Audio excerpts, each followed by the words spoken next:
Teman-teman trader dan investor, kembali lagi di channel Cuan-Cuan Saham di analisa teknikal dan pendermologi harian. Hari ini kita akan menganalisa seperti biasa dimulai dari IHSG dan beberapa saham yang akan kita analisa. Nah, sebelum kita analisa, jangan lupa like, comment, share, dan subscribe agar channel ini berkembang dan lebih banyak dapat bermanfaat ke orang banyak juga. Nah, hari ini tanggal 12 Januari 2021, seperti biasa kita menganalisa IHSG dulu. Ini IHSG hari ini kalau dilihat pakai RTI bisnis, dia namanya mode roller coaster ya. Jadi di pembukaan tuh dia naik tinggi tapi langsung nyungsep jam 10, terus balik lagi, terus sempat turun tapi akhirnya balik dan closing di area hijau. Nah, kalau misalkan teman-teman bisa lihat, ini candlenya semacam doji, dan ini sebenarnya bisa pertanda tidak baik juga. Tapi saya bukan nakut-nakutin, ini berdasarkan analisa saya. Jadi ini kalau misalkan besok dia candlenya merah dan menutup yang hari 11 Januari, itu pertanda pembalikan arah candle patternnya kayak gitu. Bisa lihat kalau nggak salah namanya tuh evening star itu. Jadi kalau misalkan besok candlenya merah terus menutup yang ini, yaudah berarti IHSG bakal pembalikan arah. Tetapi itu tadi adalah outlook pesimis. Nah, kalau outlook optimisnya, dan sebenarnya saya pun lebih memilih yang optimis ya, karena melihat data hari ini. Kalau datanya tidak mendukung, saya bisa berhati-hati dengan outlook pesimis tadi. Tapi saya melihat data optimis itu mendukung. Jadi kalau menurut saya sih ini karena dia baru berhenti di resisten aja. Nah, besok kelanjutannya bakal naik. Dari mana melihat data optimisnya? Yang pertama, yang paling gampang bisa kita lihat juga dari MACD-nya. MACD-nya baru aja golden cross, yang artinya itu siap-siap untuk naik atau pembalikan arah. Terus ngelihat dari foreign flow, ini mulai tanggal ini ya, tanggal 6 Januari dia udah naik terus sampai sekarang, dan juga naiknya juga tinggi gitu. Bisa dilihat juga kalau patternnya IHSG itu sebenarnya mirip-mirip sama foreign flow gitu. Cuman kalau yang sini sampai sini ini foreign flow-nya turun tapi IHSG tetap naik. Mungkin di sini lokal yang menguasai, tapi mulai dari sini IHSG diangkatin sama asing lagi. Terus juga kalau ngelihat dari RTI bisnis, hari ini asing masih net buy walaupun tidak sebesar kemarin. Kemarin net buy-nya asing tuh 2 triliun lebih, tapi hari ini dia sekitar 600 miliar net buy-nya si asing itu, atau 770 miliar. Itu kalau lihat dari RTI bisnis, yang artinya asing pun juga masih optimis, dia masih tetap membeli saham-saham di IHSG. Cuman jumlahnya berkurang karena mungkin juga ini sudah di resisten. Jadi kalau menurut saya mereka juga bakal nunggu breakout resisten ini. Nah, ini ngelihat di outlook yang lebih besar ya. Yang kemarin saya bilang IHSG baru di resisten, tapi sebenarnya ini kan kemarin closing di sini di resisten ini tepat yang saya garisin ini. Kalau misalkan dilihat hari ini dojinya atau closingnya itu ada di atas resisten, artinya dia udah breakout. Dan biasanya tarikan ke bawah ini bisa diartikan kalau hari ini dia udah retest, artinya besok mungkin bisa nggak retest lagi, mungkin. Nah, kita menganalisa itu hanya memprediksi, cuman jawaban yang nggak ada yang tahu juga gitu. Cuma ini kayak mencoba membaca apa yang bakal terjadi besok dengan data-data yang ada. Tuh, tapi kalau saya melihat masih optimis karena juga ya nanti saya bahas juga di banking. Jadi candlenya hari ini kurang bagus, tetapi dia berhasil break resisten. Yang garis ini saya ganti merah dulu ya. Nah, ini kan kemarin resisten dia berhenti, tapi hari ini udah closing di atas. Nah, ini udah closing di atas walaupun sedikit tipis. Dia ke atas ditolak dan ke bawah ditolak. Jadi artinya untuk turun pun juga orang-orang nggak mau, masih banyak yang membeli ketika turun, artinya demand masih ada dan pasar masih optimis. Itu kalau coba kita menganalisa dari candlenya ya, candle yang shadow atas bawahnya panjang. Cuman ya bisa dilihat juga atasnya juga artinya ada penolakan ke atas juga, ketika harga naik orang pada jual gitu. Nah jadi kayak ketika candle kayak gitu konfirmasinya biasanya besok candle apa sih besok itu tuh. Itu dia baru kepentok di resisten ini yang lumayan kuat juga.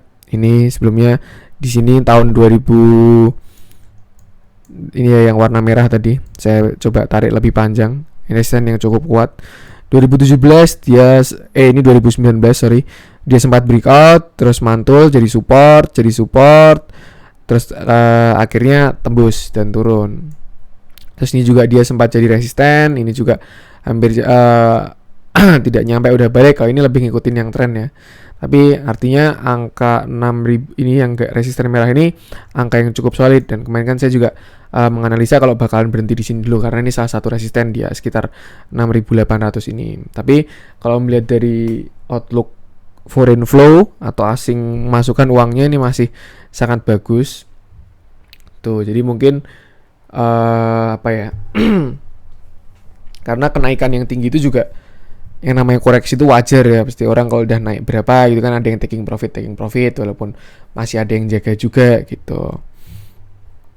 Tuh itu kalau dari IHSG ya harapannya pun kalau saya sendiri besok udah hijau ya, jadi besok resisten ini ke breakout. Tapi kalau misalkan ini nggak hijau, mungkin dia bakal retest dulu apakah bisa nge-break, nanti bisa kayak yang waktu di sini nih di 6000 yang uptrend channel ini, jadi kayak mantul. Nah, mungkin nanti di sini dan supportnya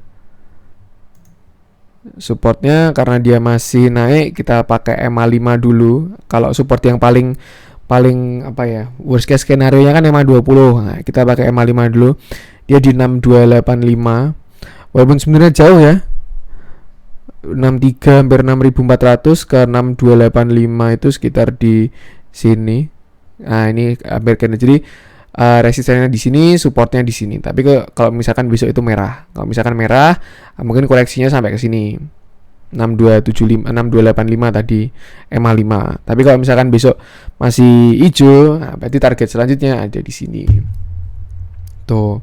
Artinya kalau kemarin waktu candle ini saya bilang IHSG sangat optimis siap untuk terbang. Nah, di candle kali ini atau hari ini saya lebih kayak teman-teman ada resiko yang bisa terjadi. Saya tidak menebar fear, cuman kayak apa ya? Ya namanya trading pasti tetap ada resikonya. Nah, tapi bisa diminimalisir dengan stop loss itu. Tapi kalau melihat dari pergerakan hari ini pun saya sih lebih suka skenario yang optimis untuk besok. Mungkin bakalan ada semacam roller coaster lagi.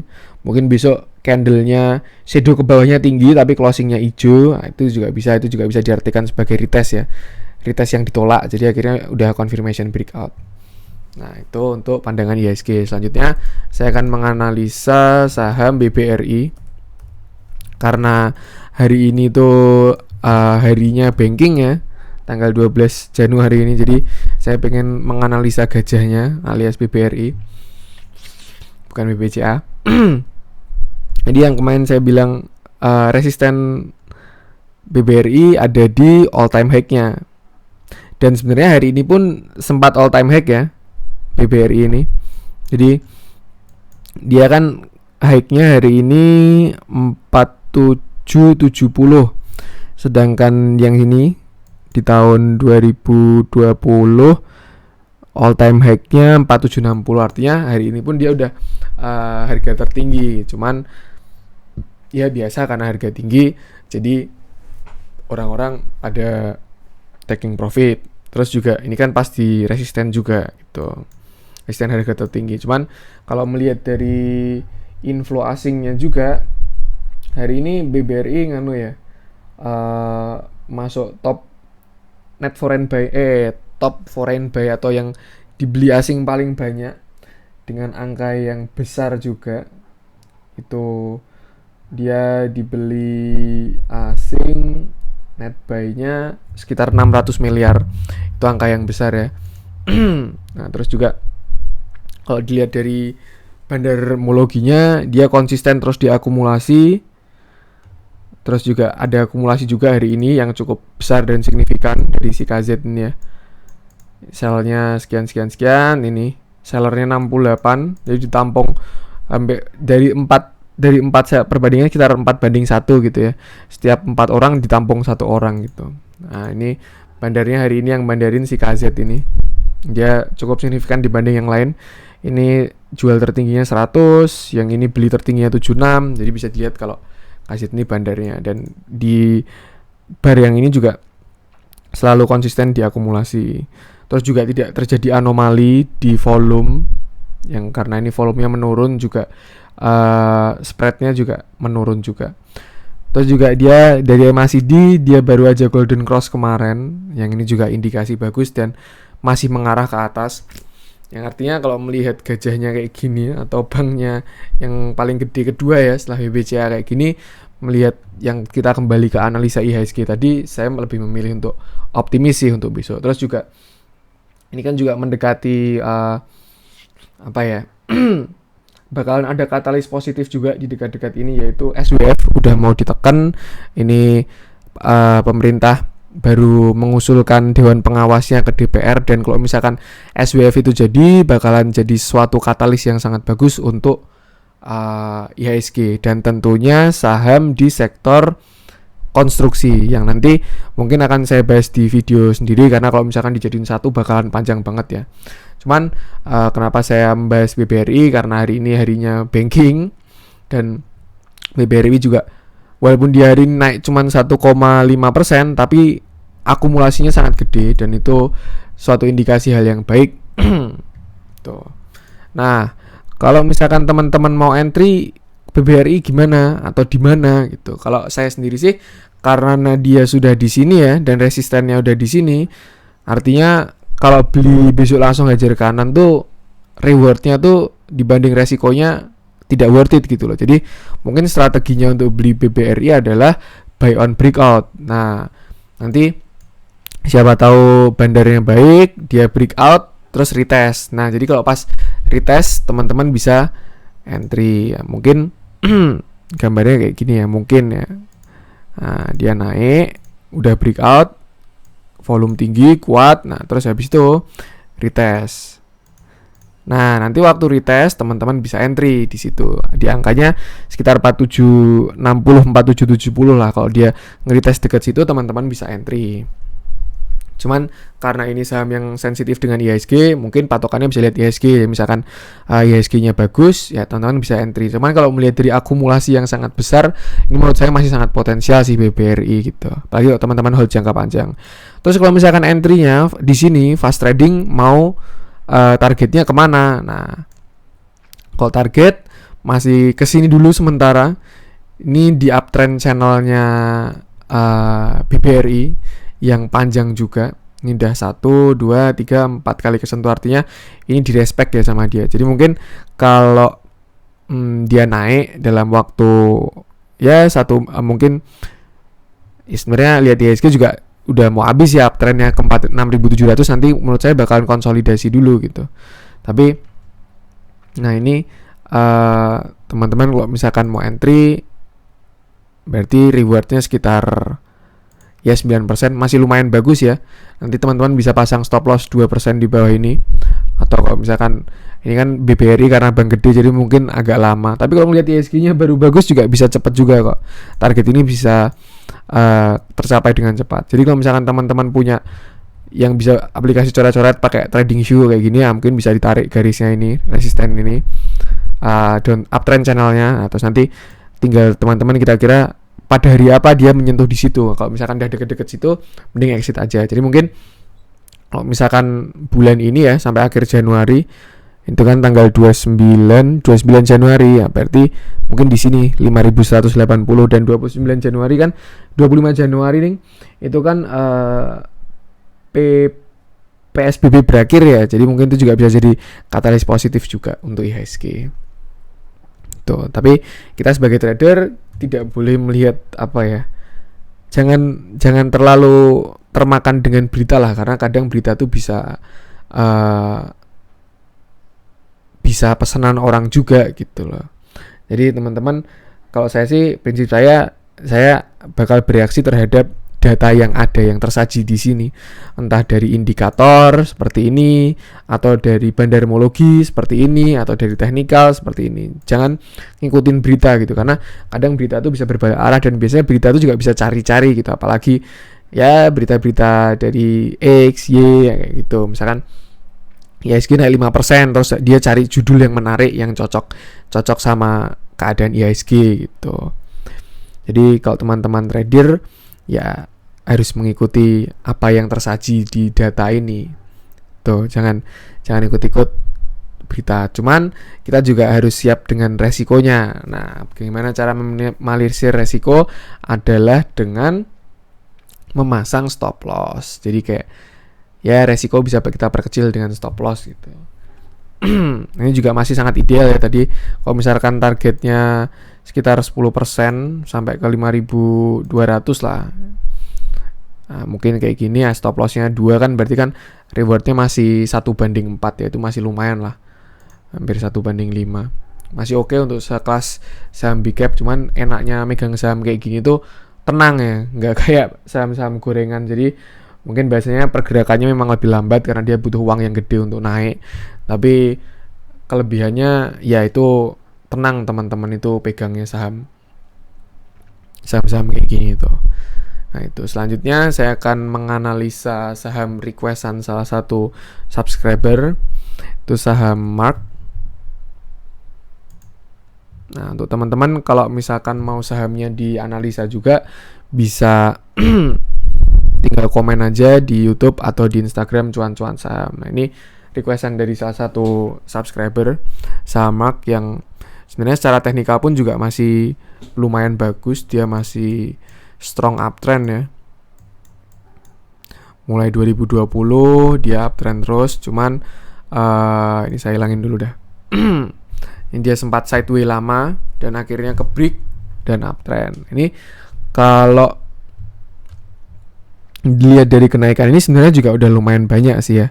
Kayak kalau misalkan kita mau ngejar, kalau menurut saya sih lebih baik menunggu nunggu koreksi dulu atau retest dulu. Itu kalau yang aman ya. Cuman kalau teman-teman agresif, tipikal yang agresif, walaupun saya sebenarnya juga agresif ya, tapi karena melihat risknya, karena udah naik tinggi ya, jadi risknya tinggi, tapi ya tidak menutup kemungkinan langsung ke 10.000 pun juga bisa, karena tidak ada yang tahu ya.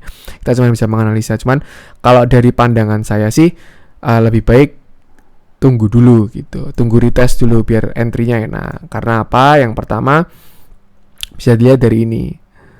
Nah ini kan kalau misalkan ditarik garis ya, dia kan bisa membentuk sebuah pattern, mungkin falling wedge bisa, terus descending triangle juga bisa, terus symmetrical triangle juga bisa, flag juga bisa. Flagnya mungkin di sini ya. Ya ini flag di sini sama di, misalnya kita coba pakai yang flag sini sama sini. Nah ini kalau tidak salah ya. Kalau flag itu kan biasanya target kenaikannya kalau dia udah breakout itu kan setingginya sama kayak tiangnya dia gitu. Jadi ini di sini benderanya, tapi ini sideways-nya terlalu lama sih. Yang artinya ini juga bakalan jadi support yang sangat kuat ini 945 ini. Tapi kalau ngelihat dari ini ya targetnya setinggi tiang. Nah, pas sekitar pemberhentian hari ini. Artinya sebenarnya dari pola ini udah ketangkep targetnya gitu. Jadi memang kenapa hari ini ada shadow yang tinggi, yang lumayan panjang sama kayak kemarin sih, tapi hari ini masih melanjutkan kenaikan. Shadow yang panjang ini orang-orang udah pada take profit. Itu outlook pertama. Yang kedua, coba kita tarik dengan Fibonacci. Saya pakai yang ekstensi.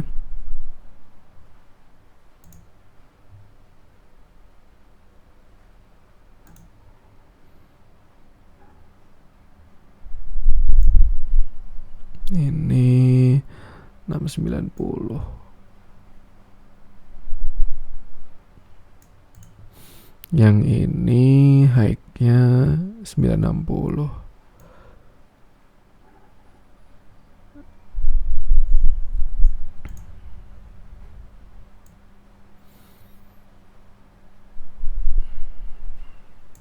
Nah, mungkin gini ya, kalau nggak salah ya.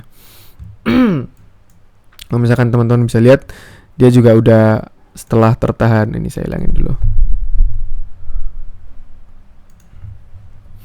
Jadi yang kenaikan dari sini sampai sini, itu dia udah dapat setengah ya kenaikan ini. Dan ya sebenarnya saya pun juga nggak begitu ahli dalam Fibonacci, cuman kalau ngeliat dari ini sebenarnya dia udah tembus dari angka 1 Fibonacci 1 yang sebelumnya di sini dia konsolidasi di 0,618 dan akhirnya breakout. Ini dia udah retest 2 kali terus akhirnya breakout dan naik langsung lewatin yang 0,786 ya. Dan di sini sekarang di sini ya. Jadi kalau misalkan dari Fibonacci, support terdekatnya adalah di 12110 ini di Fibonacci angka 1 ya. Jadi mungkin kalau teman-teman cari supportnya bisa ke, kalau mau entry ya, angka lebih baiknya kalau ke 1210 gitu. Jadi dia biar retest dulu. Itu kalau misalkan dengan Fibonacci. Tapi kalau misalkan dengan, karena ini saham uptrend, kita bisa pakai EMA, Exponential Moving Average. Nah, nih, kalau misalkan dilihat dari sifatnya ya, dia kalau misalkan baru naik itu di atas EMA 5 gitu ya, karena memang di atas EMA 5 itu indikasi saham naik ya. Dan kalau dia baru sideways, supportnya sih kalau menurut saya lebih ke EMA 50 gitu. Jadi kayak dia naik, nah, terus ketemu ke tempat EMA 50 lagi. Terus misalkan contoh di mana ya? Ini ya. Dia naik, ini tapi ini yang hijau ini EMA 20. Jadi mungkin ya sebelum EMA 50 bisa pakai EMA 20 dulu. Nah, ini dia naik di atas EMA 5, akhirnya koreksi ke EMA 20, terus akhirnya naik lagi. Dan ya mungkin hubungannya EMA 5 sama EMA 20 itu bisa dipakai sebagai supportnya dari mark ini karena dia saham uptrend gitu. Nah, yang artinya untuk saat ini EMA 5 tuh masih berada di 1100 gitu. Sedangkan EMA 20 masih ada di 900 dan itu masih panjang gitu. Jadi mungkin ya dia bisa aja sideways dulu untuk nungguin EMA-nya. Tuh. Nah, dia masih bagus ya, nggak ada divergent juga, terus juga masih mengarah ke atas, terus hari ini juga ada akumulasi yang besar. Nah, tapi kalau dari ilmu bandarmologinya sebenarnya masih bagus. Ini dia dimulai diakumulasi dari 22 Desember. Coba saya tarik 22 Desember. Nah, yang akumulasi ini si GR ini, broker GR ini ngambil barang terus sama mark. Sedangkan hari ini GR juga masih ngambil barang gitu. Artinya si bandar pun masih belum ada fase belum melakukan distribusi gitu. Jadi dia masih bahasanya kalau ini tuh akumulasi sambil jalan itulah. Kalau bahasa Indonesia, kalau bahasa kerennya saya lupa itu. Jadi walaupun dia naik itu masih diakumulasi, dan ini kalau di bandarmologi masih menjadi hal yang baik gitu. Jadi kayak ya 50-50 lah untuk saham mark ini, karena makanya saya nggak apa ya, kalau hajar kanan besok langsung tuh kayak sesuatu yang sangat beresiko sih, karena teknikalnya kurang oke dari segi teknikal, tapi segi bandarmologinya masih bagus gitu. Tuh. Tapi kalau misalkan teman-teman sangat agresif, bisa langsung besok hajar kanan di opennya dia, karena masih dengan berbekal ilmu bandarmologi. Tinggal hati-hati aja kalau misalkan si GR ini udah mulai keluar ya. Kalau GR udah melakukan distribusi, mungkin teman-teman bisa mulai take profit dulu. Nanti kalau udah selesai distribusinya, udah mulai ada yang akumulasi lagi, bisa entry lagi. Itu kalau dari bandarmologinya dia masih mendukung. Cuman kalau dari teknikalnya ya dia kurang bagus kalau menurut saya. Mungkin terbaiknya itu bisa nunggu koreksi ke 1210 dulu. Ini diikutin Fibonacci-nya. Terus nanti di 1210 kan sekitar di sini kan. Nah, itu nanti tinggal nungguin EMA-EMA-nya jemput gitu. Jadi misalkan kuningnya udah, yang EMA 5-nya udah nyampe sana, terus EMA 10, EMA 20 udah nyampe sana. Nanti itu biasanya juga indikasi jalan gitu. Karena kalau misalkan dilihat di sini pun juga sifatnya dia tuh kalau udah ketemu EMA 20 baru jalan gitu. Ketemu EMA 20 jalan, ketemu EMA 20 jalan, ketemu 20 jalan. Nah, di sini pun juga ini dia sempat break ya sampai nyentuh EMA 150 yang warna biru ini. Nah, tapi setelah masuk EMA 20 dan masuk EMA 5 di candle ini 30 Desember ini, candle yang ini dia akhirnya mulai uptrend lagi gitu sampai sekarang. Dan ya ini pun dia juga konsolidasinya di Fibonacci 0,618. Jadi untuk saham MAK kalau berdasarkan analisis saya itu ya resikonya ada sih, karena teknikalnya biasanya kurang oke. Tapi ini menurut saya pribadi ya. Tapi untuk bandarmologinya masih mendukung karena si bandar pun masih tetap ngambil barang hari ini gitu. Jadi kalau dari saya sih lebih baik nunggu koreksi dulu, karena sifatnya dia juga kalau udah naik koreksi dulu atau sideways dulu, naik sideways dulu, naik sideways dulu, dan itu wajar ya di saham ya kalau udah naik ada fase sidewaysnya gitu. Jadi daripada misalkan teman-teman entry di sini terus ternyata ngikutin sideways kan juga sayang juga kan modalnya. Tuh kalau outlook saya kayak gitu. Cuman kalau misalkan teman-teman besok mau entry pun silakan, karena apa yang barusan saya lakukan hanyalah analisa. Untuk keputusan jual beli tetap kembali ke teman-teman. Itu saja kalau dari saya. Oh iya, belum. Ini kalau misalkan dia masih naik, targetnya kemana? Ya kalau Fibonacci ya mungkin ke sini 1618 ini di angka 1530 itu targetnya. Tapi biasanya kayak gini nggak satu loncatan sih biasanya. Ya, tapi kalau dilihat dari sifatnya yang dia naik 10-11%, naik 13%, naik 9%. Di sini pun juga naiknya juga tinggi-tinggi candlenya. Mungkin di sini pun juga bisa cepat gitu setelah dia sideways. Jadi kalau mungkin prediksi ya ini ya. Prediksi saya dia bakalan sideways dulu, koreksi kecil nyampe 1210, nanti bisa nungguin EMA-nya. Kalau udah bersatu lagi dia bisa naik ke 1618. Cuman ingat kok teman-teman trading, tetap jangan pernah lupakan stop loss. Itu tinggal stop lossnya tergantung dengan teman-teman masing-masing. Idealnya berapa ya? Mungkin 3-5% itu udah ideal sih untuk stop lossnya biar berjaga-jaga lah, karena ini juga saham all time high kan. Dan saya tadi juga mencoba narik trennya nggak ketemu karena ini sideways-nya agak panjang gitu ya. Jadi saya nyoba menganalisa dengan Fibonacci dan juga moving average. Oke, itu aja untuk hari ini tanggal 12 Januari 2021. Kalau misalkan teman-teman ada yang ingin sahamnya dianalisa juga, silakan bisa langsung komen di YouTube atau di Instagram. Terima kasih. Jangan lupa selalu support channel Cuan-Cuan Saham dengan like, comment, share, dan subscribe agar semakin banyak orang yang tahu channel ini dan kita bisa banyak diskusi di sini. Oke. Salam cuan.